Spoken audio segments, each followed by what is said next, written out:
Well, Aoun is the first Lebanese head of state in nearly 20 years to visit the White House. To get more insight on it all, we can speak now to Executive Director of the Arab Reform Initiative, Mr. Nadim Houry. Thanks so much for your time, Mr. Houry. Can I start by asking you, for you, what do you think President Aoun needs to get when he visits with Trump in Washington today? From my perspective, this is mostly a symbolic visit at this stage. Aoun is signaling that he wants to put Lebanon under sort of a U.S. umbrella.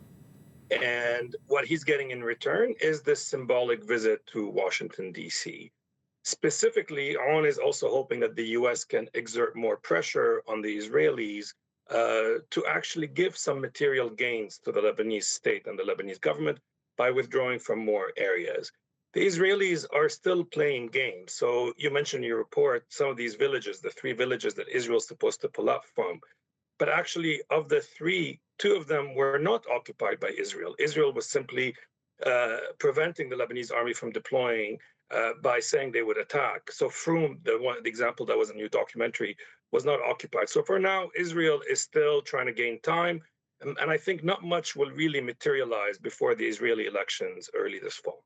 Okay, and what do you make of this pilot scheme, this deal that was announced between Lebanon and the United States last month? I mean, Israel has had such a long presence in Lebanon. You know, do you think it will have any significant impact on that? And going forward, what do you think it would take for Israel to fully withdraw? Yeah, but I mean, that's the real question. So you have 2 theories in Lebanon. The Lebanese president and I think this is the strategy today of the Lebanese government, hopes that the only way to convince Israel to finally pull out is to get the Americans on board and to have this sort of mechanism that they're trying to test with these pilot zones. We'll have to see. I mean, we don't know who's going to be running the government in Israel. Government ministers in Israel have been saying very mixed messaging, with some ministers clearly saying we will never leave our what they call quote unquote security zone, which is really an occupation zone in southern Lebanon. The other challenge is whether Hezbollah will go along, and Hezbollah has said clearly we will not disarm, which is the precondition from the Israeli side, as long as the Israelis don't withdraw.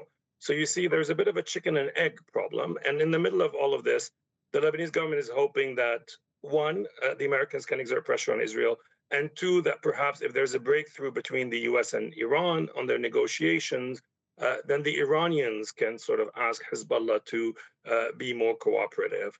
But this is really, at this stage, a bet on the future. Now, the positive side, I would say, is that it hasn't stopped, it had reduced Israeli attacks on Lebanon. But I was in Beirut last week. You still hear drones overhead all the time.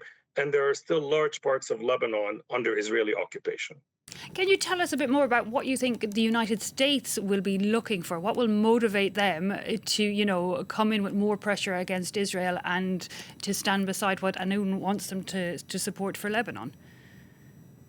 Yeah, and to be honest, that's also a bit hard to decipher because we saw, in a way, 2 U.S. policies at one point.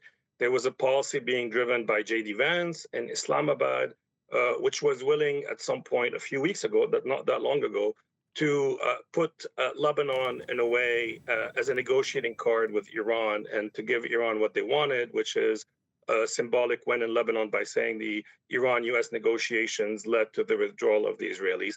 And then you had another part of the administration under Marco Rubio, which were very keen to detach Lebanon from the Iran sort of file, so to speak. So what the U.S. hopes is, I think, at some point, a symbolic win.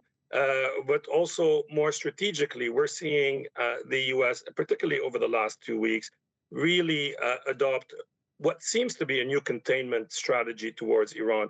We're seeing it in Iraq, we're seeing it in Syria, and now we're seeing it in Lebanon. So I think what the U.S. will hope to do is sort of pull these 3 Levantine countries, which were until a year and a half ago under sort of the, Iranian influence, to try to pull them out of that Iranian influence. The big question is towards what exactly?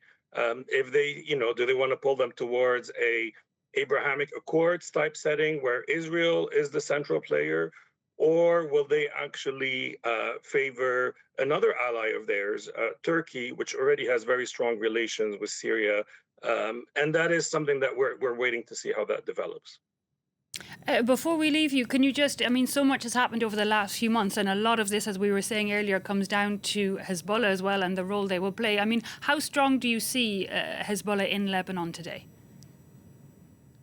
So depends what you mean by their strength. So Hezbollah has, in 2024, particularly after the pager attacks and the assassination of their historic leader, Hassan Nasrallah, Hezbollah was very weakened. But it was clear that by 2026, with very strong Iranian influence and probably leadership, Hezbollah had managed to somehow recompose its ranks. It's still not the force that it was pre-2024, so it cannot impose a full deterrence to Israel, but it can still today, and it's showing it on the ground, has sort of been showing some military tactical innovation using first-person view drones, and it can still fight. So it's still a important military force on the ground, but two, it also remains a very important and strong political player in Lebanon, because the Shiite community, which represents around a third of the population, while at some point did not want Hezbollah to enter into the war, at the same time is worried that it will get squeezed, that Israel will depopulate the south, that they don't have a representative in the sectarian system if Hezbollah is weakened. So Hezbollah can still count on significant, we don't know what percentage, support of the Lebanese Shiite community. So it remains a key political force in Lebanon.